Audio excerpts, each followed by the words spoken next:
For a long time, African-centered scholars and academics have pressurized Egyptian antiquities to allow for the testing of skin pigmentation. This can be done via the measurement of the concentration of melanin to ascertain the exact skin tone of mummified individuals. Understandably, Afrocentric anthropologists have always been confident in the knowledge that ancient Egyptians will cluster among the same racial stock as modern Africans. Esteemed historian and physicist Dr. Cheikh Anta Diop developed a simple melanin dosage test that would be able to return the exact living complexion from any mummy based on a minuscule sample of the epidermis. What's important to note here is that melanin concentration is responsible for skin pigmentation. The more melanocytes present in skin, the darker an individual will be. Diop himself stated, although the epidermis is the main site of the melanin, the melanocytes penetrating the derm at the boundary between it and the epidermis, even where the latter has mostly been destroyed by the embalming materials, show a melanin level which is non-existent in the white-skinned races. In the case of the mummies sampled by Diop, in spite of some significant melanin degradation, they still possessed a concentration of melanocytes well within the dark-skinned ranges, normal for black Africans, but considerably beyond the accessible range for Eurasian peoples.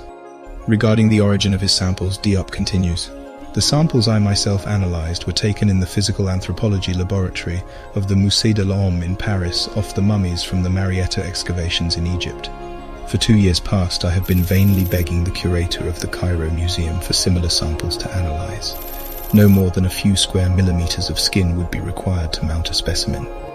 Naturally, his attempts to advance this test have faced staunch resistance from the gatekeepers of Egyptology, who only benefit from the lack of transparency in a shameless attempt to perpetuate the myth of racial ambiguity.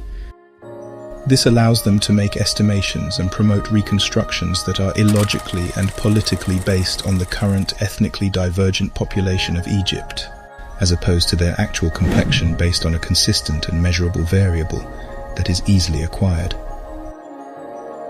However, more recently, during an excavation headed by the German Institute for Archaeology in Cairo in the year 2000, researchers sought to carry out anthropological and paleopathological analysis of the human remains from 3 tombs of the nobles of the necropolis of Thebes West. An additional study was conducted by Makota and Vermeeren, published in 2005. The study sought to test the quality of methods of rehydration for mummified tissue. In the study, samples were taken from a pool of 273 mummies, dated from the New Kingdom. Samples were taken from each organ of each of the mummies. During analysis of the skin samples, biologists noted that skin sections showed particularly good tissue preservation.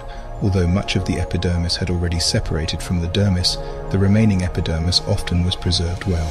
The basal epithelial cells were packed with melanin as expected for specimens of Negroid origin. In essence, the epidermis was consistent with black or Negroid African groups based on the density of the melanin. This was the only conclusive assumption made alluding to ethnicity during the study, since its purpose was to compare methods of rehydration. This objective conclusion gives a silent nod to the tireless efforts of Diop and his protégés, who always knew that given the opportunity to test, the ancient Egyptians would be proven to be amongst the same ethnic stock as their African brethren.